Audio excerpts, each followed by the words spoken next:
All that I give is given to myself. All that you give is given to yourself. What's good, fam? Today we will be studying lesson 126 of A Course in Miracles. Today is a very powerful lesson. We've discussed this idea a few times the past few weeks, but today we're going to break it down even more. Before we go ahead and begin, we're just going to kind of recap on everything we've discussed in relation to this lesson, so that way we are prepared whenever we dive into this lesson. So today we'll be understanding more clearly that all me and you give is given to ourselves. Now, it's not talking about so much physical giving. Nothing in this book is physical. It's discussing what's going on a deeper level, mentally, psychologically. It's here to help us dismantle our thought system that we currently have of fear and return to the thought system of love, of light, of enlightenment, of peace, of joy, of who we really are, who God created. This is truth, and what we have been thinking with cannot be considered thinking at all, because we are thinking apart from truth. We are thinking with the self-image that we made, that we think we are, and it is not. Thank goodness, because that little self-image is insecure, or it appears better than everyone else, but even that is a form of fear. Whenever you see someone trying to make themselves appear better than other people, this self-image over here is not enoughness, doesn't have enough. It wants and wants and wants and never seems to find this tiny little self-image that is not who we are, but we think that's who we are. Now, we are going to understand that whenever we are identifying with the ego, the topic that we're discussing today, all that I give is given to myself, sounds very confusing. It sounds, what are you talking about? If I give something, I no longer have it. And that's what we think whenever we are identifying with the ego. We think, if I give this away, I no longer have it. How can I give something and give it to myself? That does not make sense. And today we are going to understand that what we give is given to ourselves. For example, and we used this example a few days ago, if I give you this speaker, we are not discussing here and now giving someone something physical, but it's about what you are giving with on a deeper level. Thought, perception, emotion. How am I giving you the speaker? So let's just say there's two different examples here, okay? The first example is I give you the speaker and I am happy to give you this speaker, or whatever it is that I may be appearing to give you. I am giving you this speaker, right? And I'm doing it with love, with joy. I'm happy for you to have it, and it's abundant. I know that I could get another one anytime, and I don't want you to have that one, because that's just how I feel right now. I am appearing to be giving you this speaker in the physical, but in reality, on a deeper level, what I'm really giving you is abundance. Therefore, I'm giving myself abundance as well, because I'm strengthening the idea of abundance within me. I am giving you love, joy, happiness. I'm giving cheerfully. So all of those emotions right off the bat is what I am giving, therefore reinforcing in myself. Now, for the second example, if I were to give you the same speaker or this same gift or whatever it is that I'm giving you, and I give it to you, but I feel obligated to give that to you, and I feel like I lack it now. I'm lacking. I need to go buy another one. I don't have it no more, and I'm thinking all these thoughts, and I'm giving very scarcely, and I am not giving out of a cheerful heart. Then I am reinforcing lack and the opposite of abundance. I am reinforcing separation.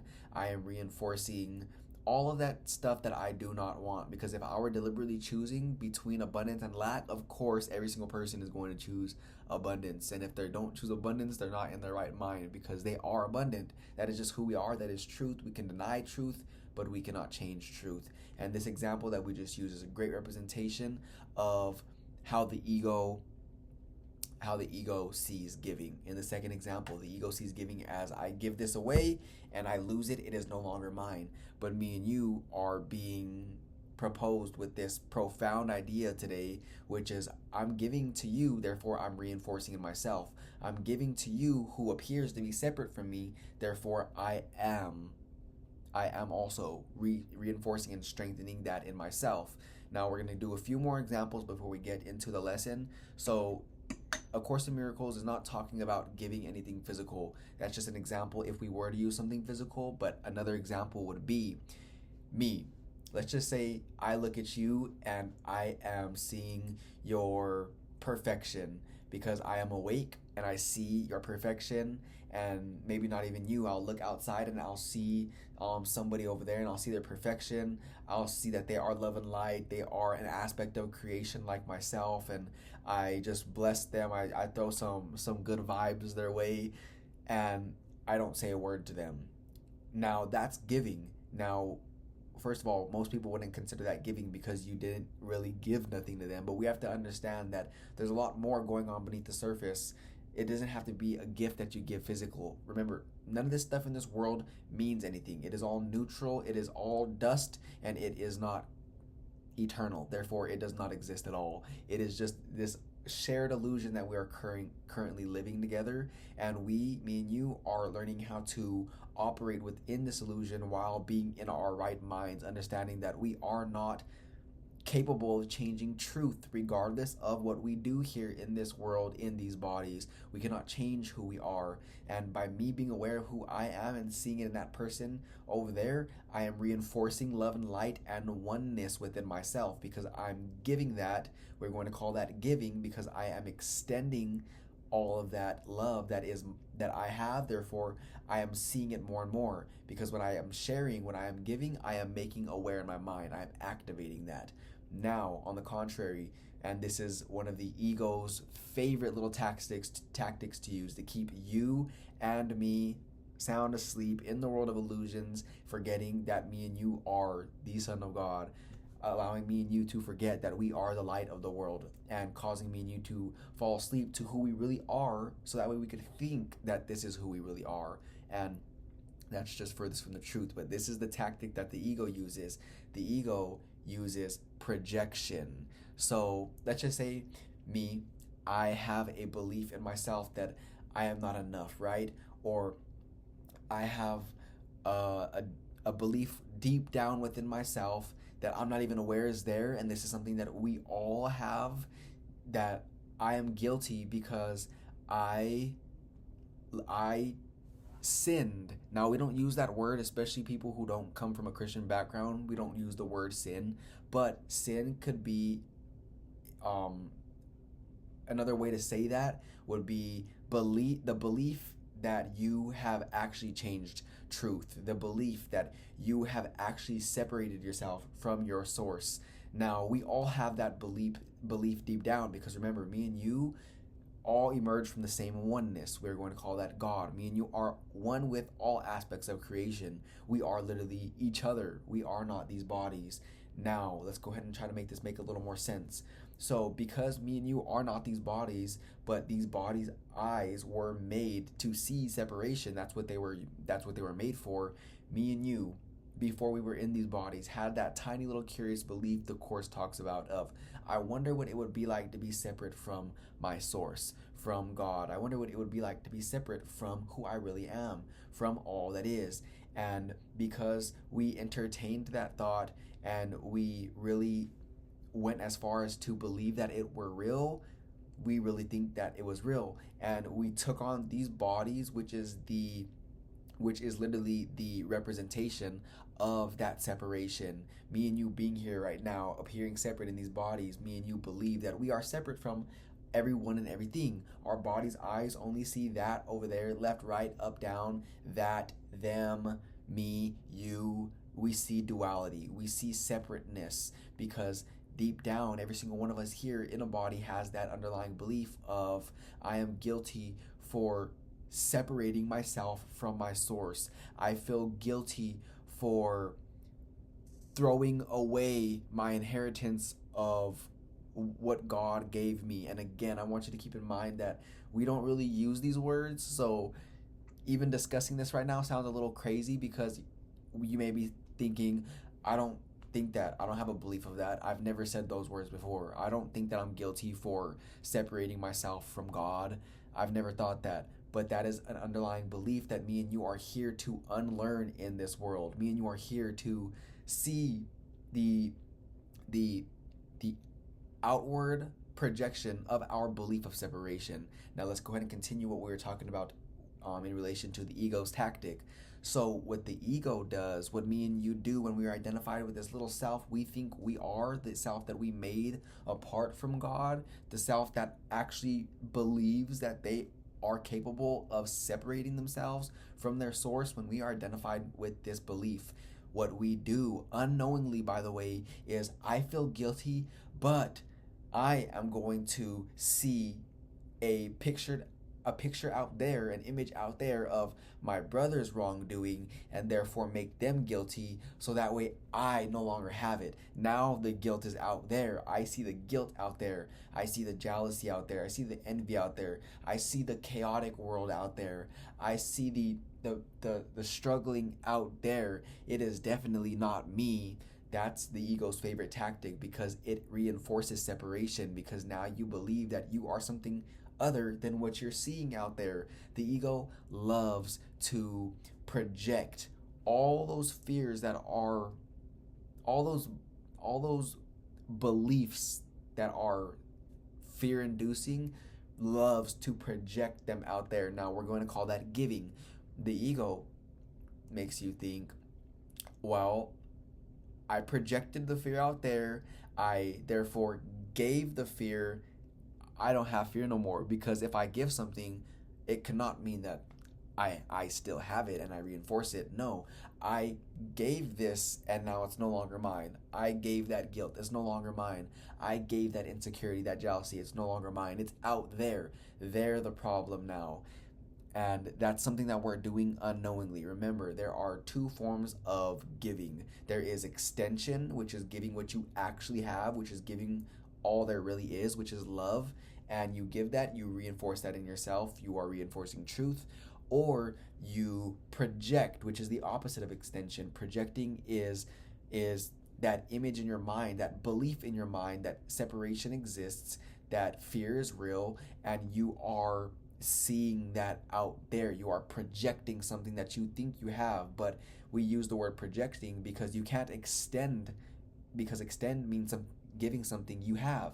We don't have fear. Me and you are love and light. We have no fear. We have no imperfections. We are not flawed in any way. We are pure as God created us. Therefore, that is all we can give. So to believe we can project something out there, that's exactly why we use that word, because whenever you go to a projector and you try to scrape the image, there's nothing there. Me and you have been seeing, pictured outward, our own beliefs of our separation.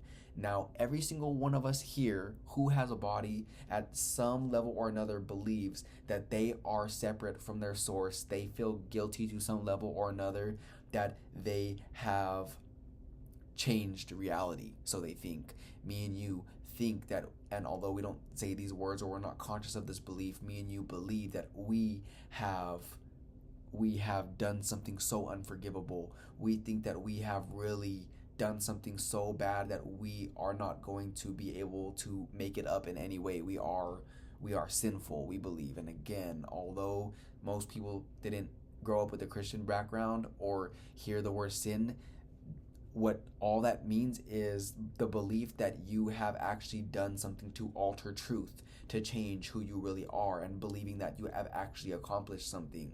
That's a flawed premise, because remember, we talk about this so many times.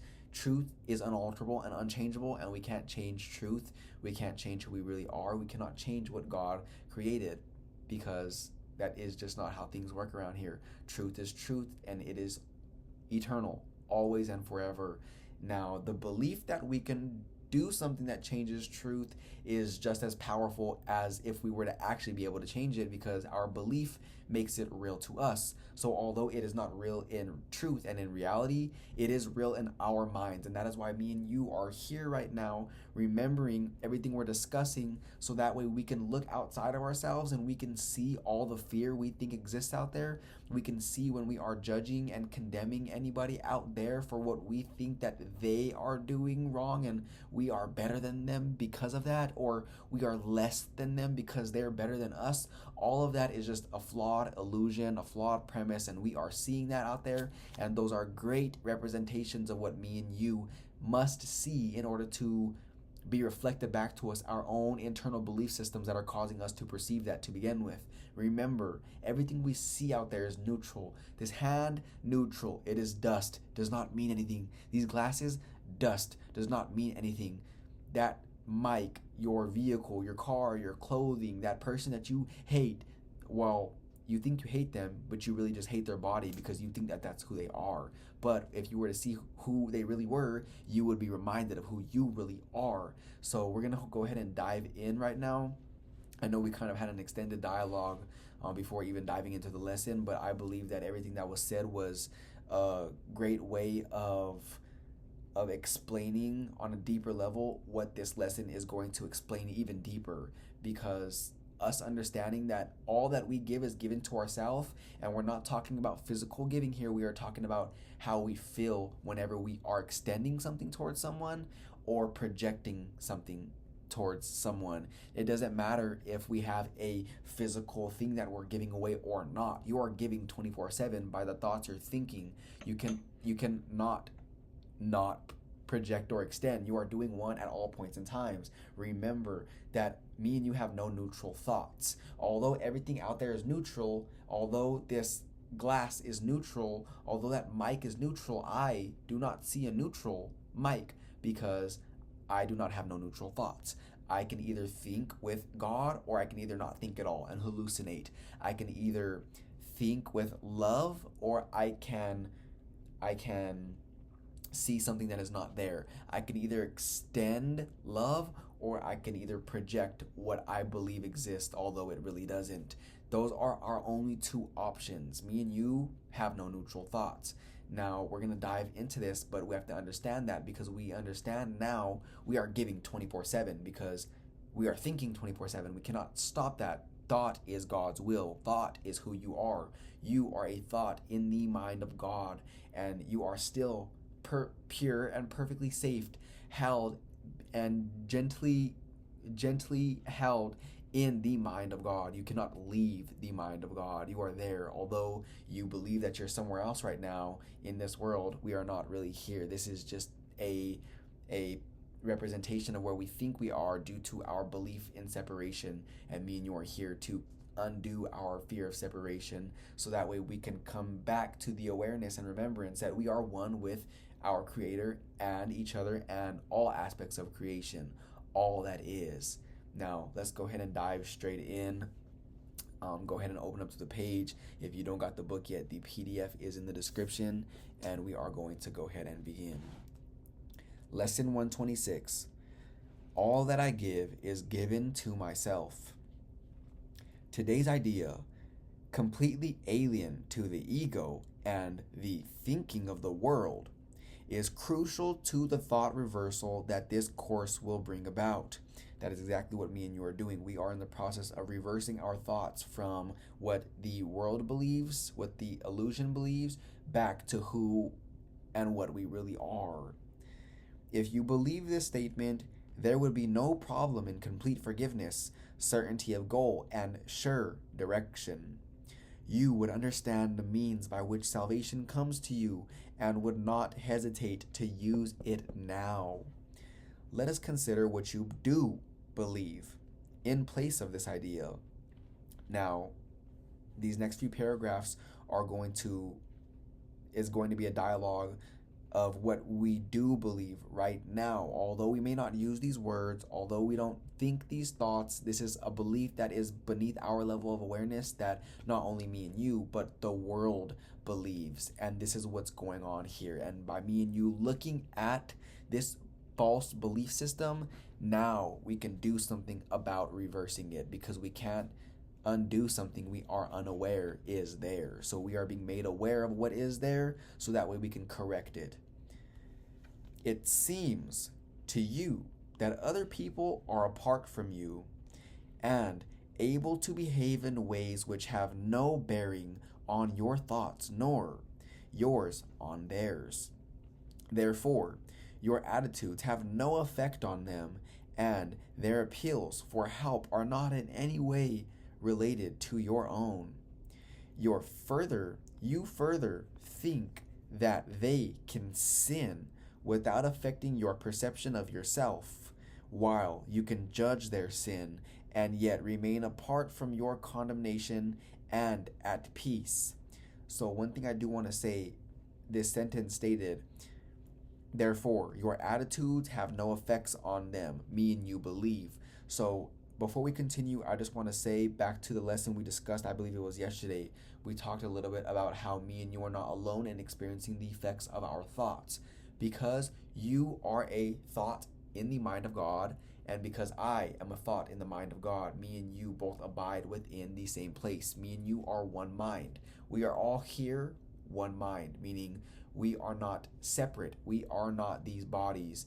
Now, how I see something, how I perceive the world, I am not alone in experiencing the effects of that perception. Meaning, if I have a fearful perception of this individual or this situation or my life conditions, I am going to react and respond in a way that I would if it were really fearful. Because remember, we don't know the difference between what we imagine and what is really real. We think that fear is real, therefore we are going to react and respond in a way that reinforces that fear. We are going to react and respond in a way that actually displays as if that fear were real. Now, if you were around me, or even if you're not around me, and I am perceiving fearfully, I am going to take action. I'm going to walk, talk, act, think, speak, and feel from that fearful state of mind, and everyone around me is going to perceive me in that fearful state of mind, and they are going to be at the effect of my thoughts, because now I am teaching fear, I am teaching worry and doubt, I am teaching illusion, I am teaching what is not real, I am teaching always. You are always teaching. Now everyone around me is observing me. They don't know what's going on in my mind. They don't know how I'm perceiving because my perception is my own, but I am outwardly expressing my perceptions 24/7. So are you, so is everyone else. It's body language, it's the way we walk, talk, act, think, speak, and feel is our outward expression of what is going on in our minds. Now, whenever others around me are picking up what I am expressing, they are learning because I'm teaching. They are learning that separation is real, therefore I am reinforcing separation within myself and within them. I am reinforcing fear within myself and in them because I'm teaching it, therefore I'm learning what I'm teaching, and I'm teaching it, therefore anyone who's observing me is also learning what I'm teaching. And if they are not in their right minds and they are not in control of where their attention goes, they are going to definitely reinforce fear within themselves as well. Now, if somebody was awake observing me, they would see how I was acting, and they would know that there's only two options. There is only love or a call for love. Therefore, somebody in their right minds observing me expressing myself fearfully because I'm perceiving fearfully, they cannot be affected by what I'm teaching because they are above the world of illusion. They are above the battleground. They see from a bird's eye view, and they cannot be affected because they know that right now I am perceiving fearfully, therefore I am perceiving incorrectly, therefore I am perceiving something that is not there, and as a result of that perception, I am reacting and responding in a way that validates my perception, that is expressing that perception, and now everyone outside of me is learning, if they are not aware on a certain level, that they are in control of their minds. Now, because me and you are not alone in experiencing the effects of our thoughts and our seeing, we are all teaching each other fear and illusion, which is why me and you here are no longer perpetuating that. Me and you here together today and for the past 126 days and for the next few hundred days to come are strengthening the truth within our minds, so that way we can no longer teach fear. We only teach truth because we are in our right minds, and we would like to teach truth and teach peace and teach love because that is what we want. And the only way to keep love and peace and all those other attributes that me and you share with God, abundance, etc., we must teach them in order to learn them ourselves, therefore reinforce them within ourselves. Meaning, if you are teaching any form of separation, fear, jealousy, envy, etc., not only are you affecting everyone else around you who is unable to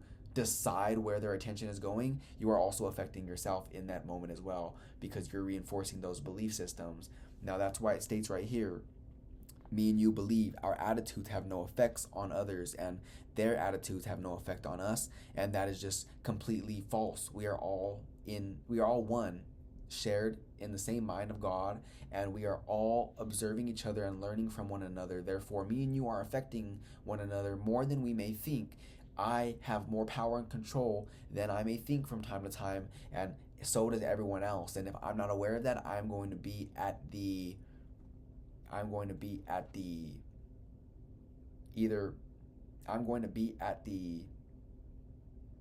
not benefit.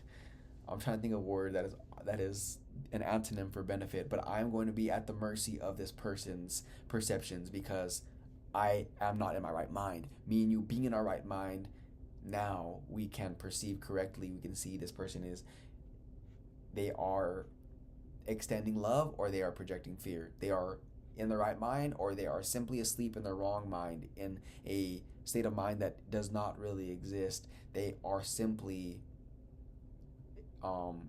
calling out for love. It is a call for love. So let's continue, but let's just keep that in mind. When you forgive a sin, there is no gain to you directly. You give charity to one unworthy merely to point out that you are better, on the higher plane than he whom you forgive. He has not earned your charitable tolerance, which you bestow on one unworthy of the gift, because his sins have lowered him beneath a true equality with you. He has no claim on your forgiveness. It holds out a gift to him, but hardly to yourself. So right here, this is something that we all do. We've all done. Me and you have seen somebody do something to us, and we see them as less than us because they made that mistake that we deem as a mistake. And deep down within our mind, we say, I forgive you, but I'm better than you because I wouldn't have done something like that.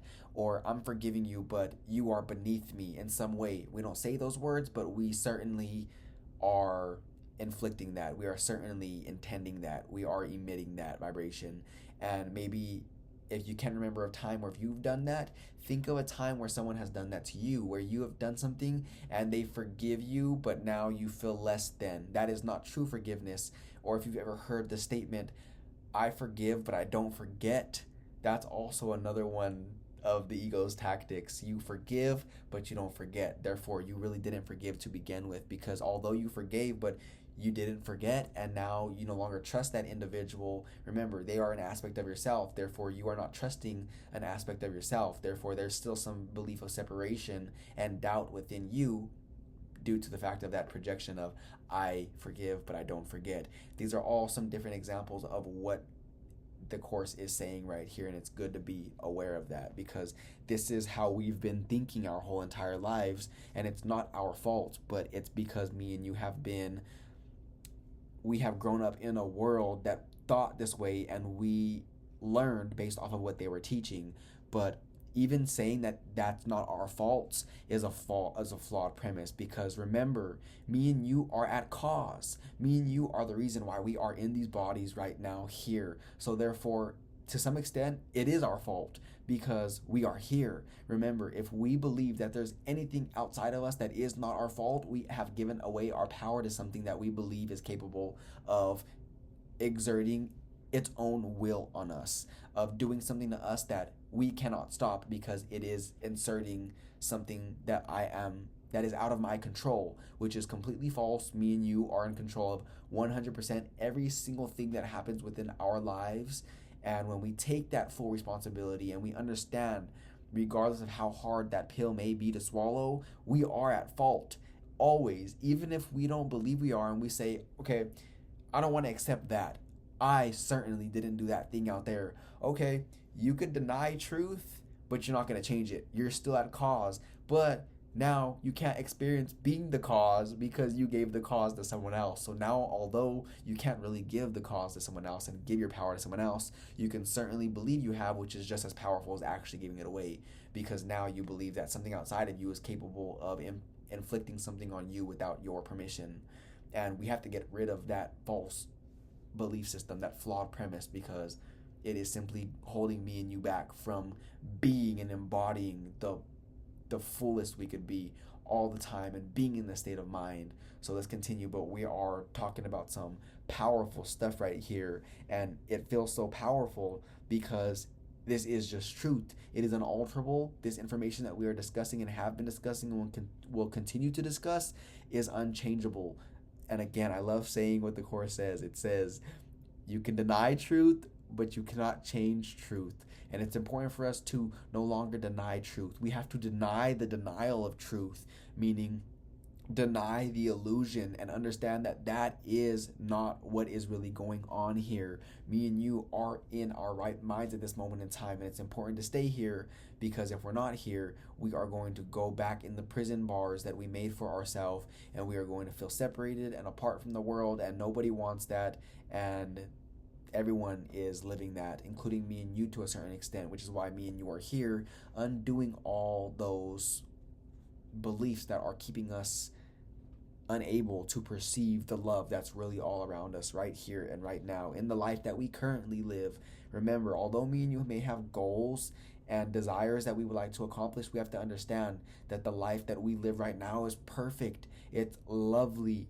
The life that we live right now, regardless, there is someone out there who is living quote worse than you, and even that is a flawed premise, because all the stuff that we see, our house, our cars, our clothing, all this stuff is dust and means nothing. So because you may appear to be living better than someone else, you are at the very core of your being the same exact love and light as that individual over there, and the things of this world do not make you better than or less than anyone. The most important thing to remember is that you can transform the life that you're living right now, regardless of what you have in your life, regardless of the material things you possess, the accolades, the success, the recognition, whatever it is, regardless of where you are right now in your life and regardless of where you desire to be, just know that me and you first must transform our inner world in order for anything out there to change, because changing something out there is like putting a band-aid over a cut, but the cut is going to continue to show up because we have not healed it at its source. Changing something out there is like me going in a mirror and getting a hammer and smashing the mirror and breaking it and shattering it because I don't like my reflection, only to turn around and face another mirror that is going to reflect back the same thing because I did nothing to change. So let's understand how insane that is, trying to change something out there before doing anything internally. And once we realize that, we can continue going on the path that me and you have been doing, and we can heal our misperceptions. We can heal who we think we are and return to who we really are. And then as a result of that, first thing that will happen is our life that we have right now will be transformed, meaning nothing physically may have changed in somebody else's eyes. It looks the same. You're driving the same car, or you have the same amount in your bank account, or whatever may be happening, the same relationships, etc.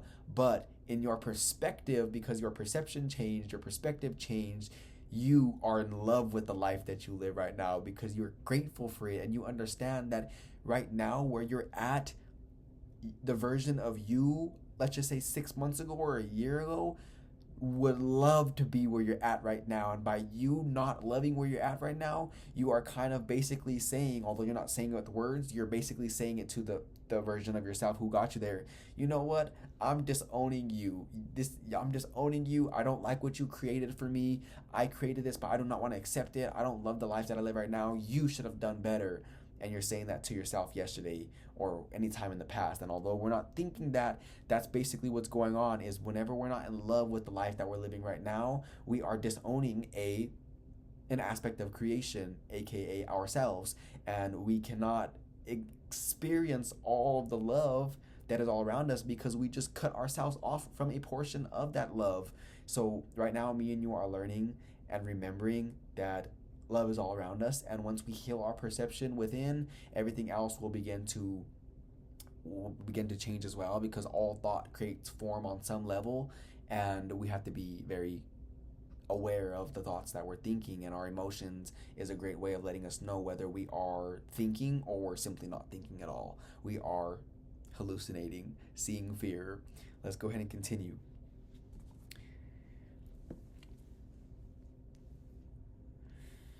Thus is forgiveness basically unsound, a charitable whim, benevolent yet undeserved, a gift bestowed at times, at other times withheld.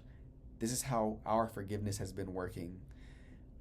Unmerited withholding it is just, nor is it fair that you should suffer when it is withheld. The sin that you forgive is not your own. Someone apart from you committed it, and if you then are gracious unto him by giving him what he does not deserve, the gift is no more yours than was his sin. Powerful. That's powerful. Basically, I'm going to read that one more time. And this is our belief system right now at the moment, although we're not aware of it, and the world's belief system. And if you then are gracious unto him by giving this individual who you believe has done something wrong to you what he does not deserve, which is forgiveness, the gift, which is forgiveness, is no more yours than was his sin. So although we don't believe that what his sin, i.e. his belief that he is capable of changing something in reality and truth, we don't believe that that's ours. So whenever we give forgiveness, we can't really accept that forgiveness ourselves, because it is not true forgiveness. We are giving half-heartedly, therefore not giving at all, therefore receiving nothing at all. But we have to remember that somebody's sin, somebody's belief of separation is really ours. And let me explain. I'm not saying what somebody does in the physical world is something that you've done. What I'm saying and what the Course is saying is that if you are capable of perceiving this individual of doing something wrong and actually believing that they committed something wrong to you, or they've done something wrong that is unforgivable, that is your projection onto them, believing that guilt is real. Therefore, you are giving guilt and you are giving judgment, therefore reinforcing that judgment and guilt within your own mind. Therefore, you're just as messed up as they are in the head, because this individual who is acting out of fear and has fallen asleep to who they really are did whatever they did in the physical, and they did that thing, which is a call for love, because they did it without love. Therefore, it's a call for love. No matter how angry they may have appeared, no matter how angry you may be at that individual, what they did was a call for love. And because you see that now at any point in time,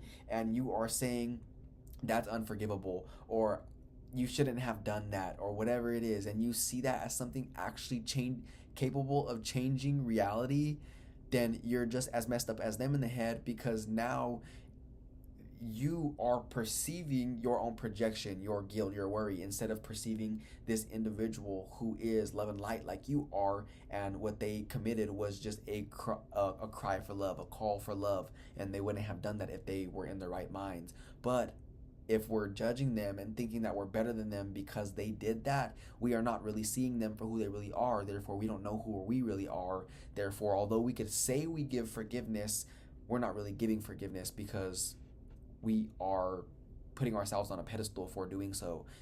And again, we're not saying this, we're not aware that this is going on, but this is what's going on. Or if this is kind of hard for you to think of an example of this in your own life, think of somebody else doing it to someone else. Just pay attention. As me and you go our separate ways every day, pay attention and observe how the world acts and reacts insanely, and you will see everything that was just described just now being acted on out there, because they believe that an individual is capable of doing something that is really possible to change reality and truth, and that is just not so. So because you didn't give forgiveness truly, you can't be the recipient of it as well. Therefore, you gave nothing. You just projected your own sense of guilt onto them, and you are perpetuating the illusion. If This be true, forgiveness has no grounds on which to rest dependably and sure. It is an eccentricity in which you sometimes choose to give indulgently and undeserved reprieve. Yet it remains your right to let the sinner not escape the justified repayment for his sin.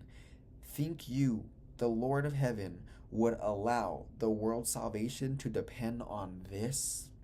Would not his care for you be small indeed if your salvation rested on a whim? You do not understand forgiveness. As you see it, it is but a check upon overt attack without requiring correction in your mind. It cannot give you peace as you perceive it. So good. It is not a means for your release from what you see in someone other than yourself. It has no power to restore your unity with him to your awareness. It is not what God intended it to be for you. Not having given him the gift he asks of you, you cannot recognize his gifts and think he has not given them to you. Yet, would he ask you for a gift unless it was for you? Could he be satisfied with empty gestures and evaluate such petty gifts as worthy of his Son? Salvation is a better gift than this, and true forgiveness as the means by which it is attained must heal the mind that gives, for giving is receiving. What remains as unreceived has not been given, but what has been given must have been received. So this is a chunk of this lesson that I encourage you to go back and read on your own, because it's very powerful, and I really want you to absorb these words on a slower pace and really meditate on them. These last two paragraphs that we read are super powerful. I'm going to break it down to the best of my ability, but I do encourage you to kind of not only with this, but with all the lessons, read them on your own time and absorb them. Although what me and you are doing here is more than enough, because if we're not doing this and we're not doing it at all, of course this is good enough. But if we want to go even more in depth in helping ourselves remain here forevermore, reading this entirety of the course would be your best bet. Now, remember, our forgiveness is our function as the light of the world, meaning whenever an individual out there does something that we perceive as bad, let's just say they do something to you, right? They get you angry, upset, frustrated for whatever reason. Whenever that occurs, they are giving you the opportunity to forgive, because whenever you forgive them, you are really giving yourself the forgiveness. So that is a gift out there, and that's why it states right here. Let's go ahead and read this one more time, this sentence right here. Not having given him the gift he asks of you, you cannot recognize his gifts and think he has not given them to you. So that opportunity right there of that reflection of who you are, that love and light, that individual that you think is the body, that individual doing whatever it is that they did that pushed your buttons, that is a gift, because that's your work. They couldn't have been able to push your buttons if you didn't have a button to push, meaning they are showing you what you need to forgive within yourself, because they are an aspect of creation, and so are you. You are one with all aspects of creation, and so are they. Therefore, I'm going to say that line one more time. If that individual is capable of pushing your buttons, that must mean that you have a button to push.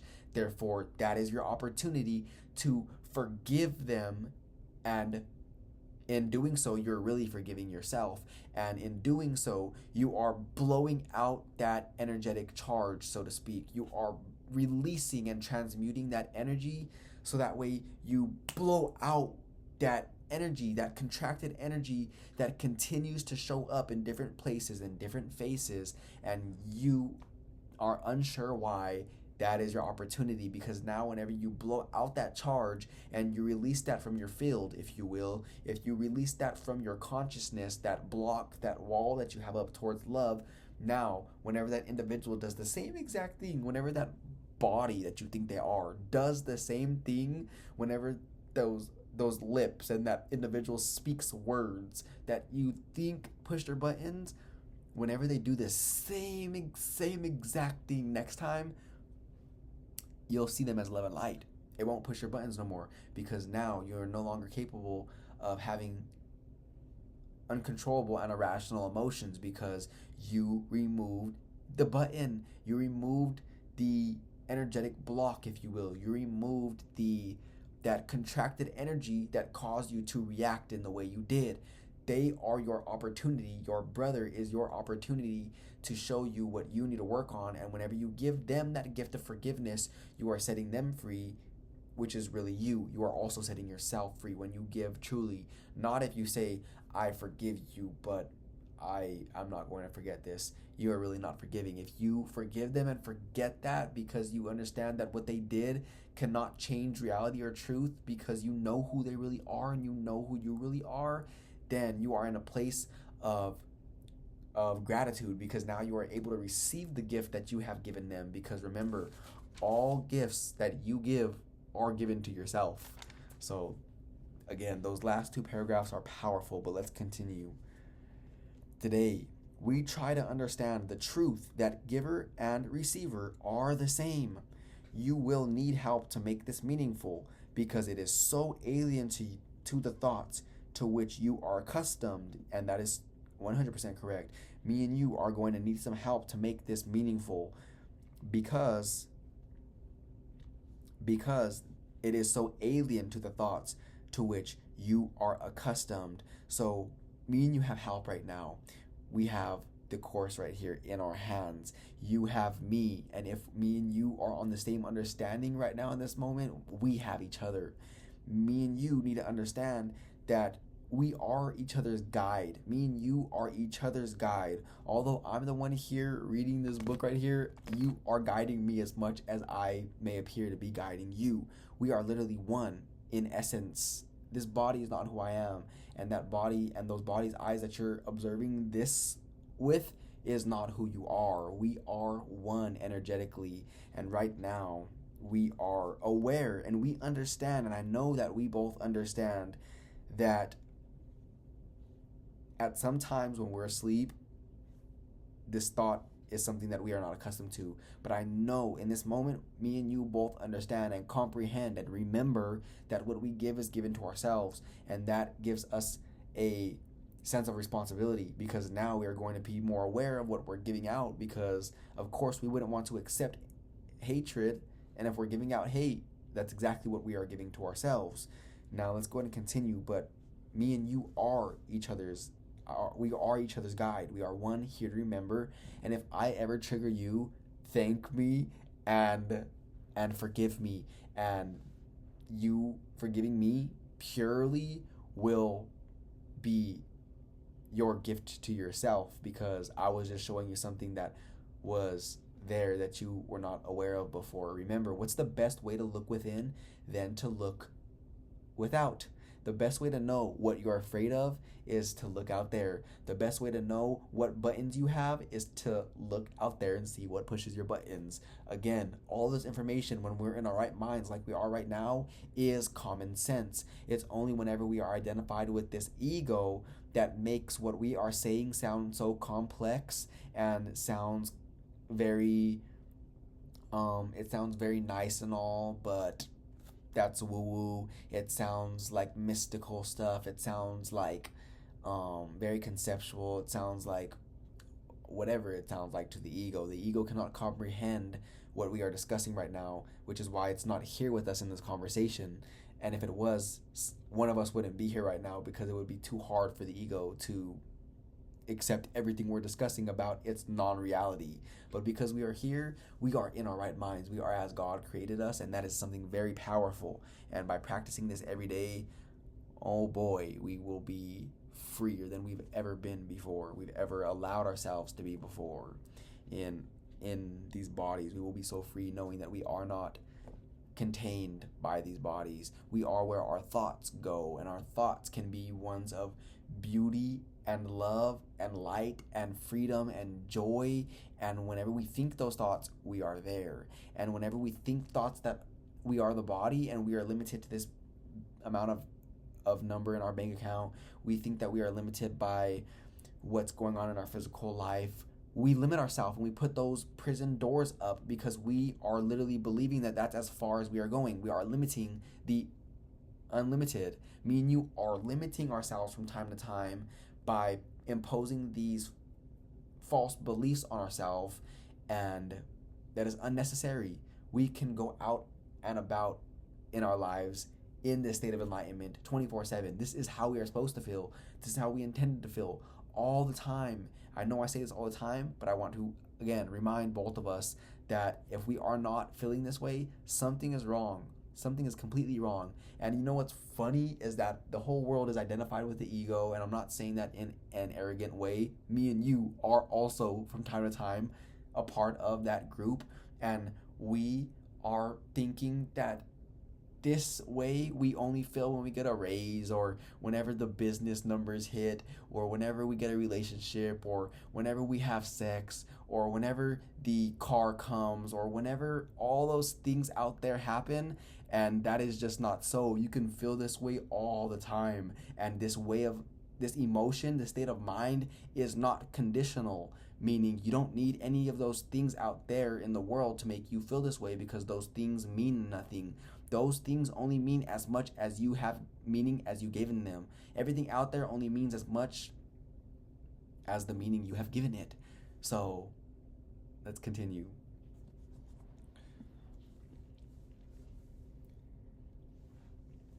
Today, we try to understand the truth that giver and receiver are the same. You will need help to make this meaningful, because it is so alien to the thoughts to which you are accustomed. But the help you need is there. It is here. Give him your faith today and ask him that he share your practicing in truth today. And if you only catch a tiny glimpse of the release that lies in the idea we practice for today, which I'm sure we've gotten more of a glimpse today if you're with me right now, this is the day of glory for the world. Give 15 minutes twice today to the attempt to understand today's idea. It is the thought by which forgiveness takes its proper place in your priorities.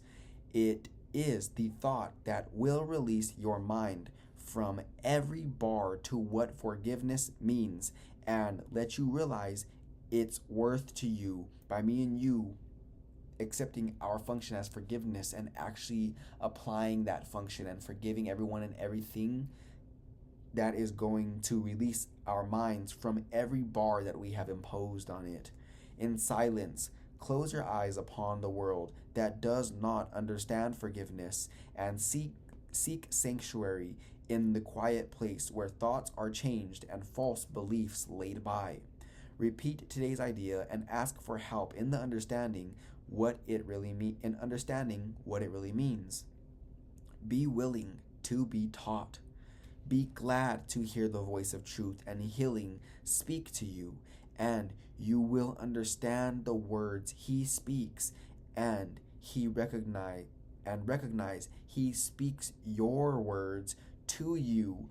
Everything we're discussing right now is just a remembrance of what we already know. Me and you, this is our will. Remember, God's will, whenever you hear the phrase God's will, is not an alien will being thrust upon you. It is not something that you have to make a sacrifice in order to do what God wants me to do. No, God's will is simply reminding you that your will is one with God's will. This is what we want right here. And we have to understand that the word God speaks, the words that the Holy Spirit speaks, if you will, the word that who we really are speaks, we have to recognize that he speaks our own words to us. Me and you are here remembering what we've known our entire existence, and it's only for this tiny little portion of that existence in these bodies that we are here to remember that.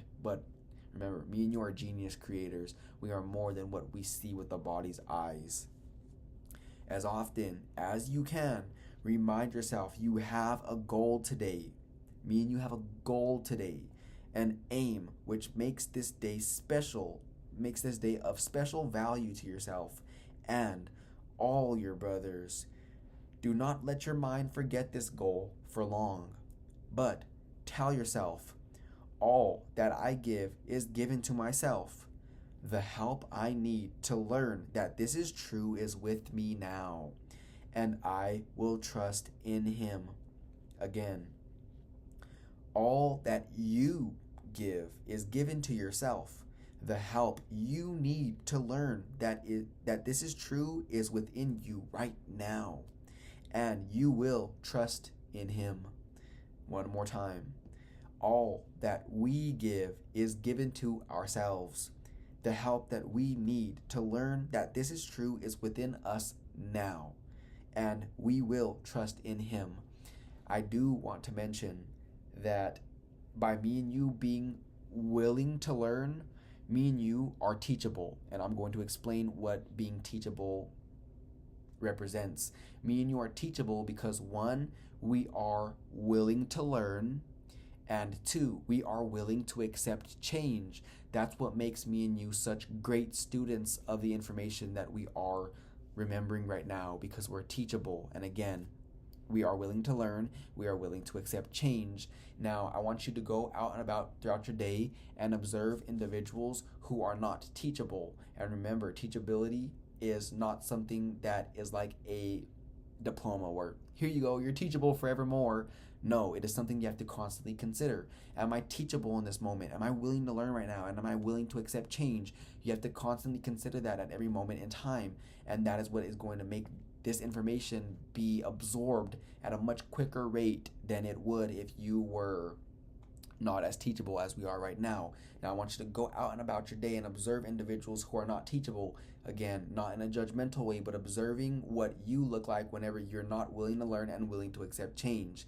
I want you to keep an eye out and see someone who is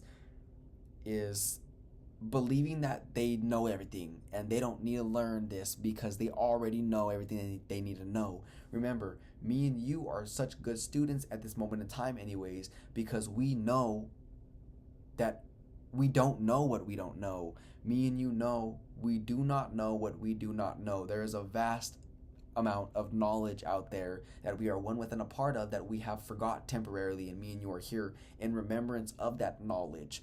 And the only way we can do so is by being willing to learn and willing to accept change, i.e. being teachable. So it's important to understand that whenever the course states the help I need to learn this, the help that I need to learn that this is true is within me now. The help that me and you need to learn that everything we're discussing right now is true is within us now. And in order to learn, you must be a good student. You must be teachable, and you can't be teachable if you are unwilling to accept change or unwilling to learn. So although you may be willing to learn, but you are unwilling to accept change, meaning I don't want to accept that this is really what's going on here, because that's going to cause me to have to change what I currently believe. And that's why in this moment anyways, we're great students, because we are willing to replace all those flawed perceptions with truth. And we know that we have those flawed perceptions. It's only the individuals who are identified with the ego, again, which could be me and you from time to time. It's only whenever we are identified with the ego that we feel like we are right, and we don't want to accept that we don't know what we don't know, because accepting that and telling someone we are not sure of the answer makes us feel less than and incapable and inadequate. So to avoid all of that what we believe they're going to think about us, we think and act and tell them we already know it, so that way we can save ourselves the humiliation that we think is going to be imposed on us whenever we admit that we don't know. Now, we have to accept that we do not know what we don't know, and by us being here together, we are learning that, and we are unlearning everything that's blocking us to to be who we really are, to know what we already know. Then spend a quiet moment opening your mind to his correction and his love, and what you hear of him you will believe, for what he gives will be received by you. Now, that was a beautiful lesson. I know today was an extended lesson, and there's nothing wrong with that at all. This was actually a great lesson due to its extended nature, because we have been activating all of this truth within our minds, and we have reinforced this, meaning when we go out about our day now, we are going to be more attuned to this way of seeing, because we have reinforced it for a good amount of time now here together. And the more time we spend on this, the less time we will have to spend on this.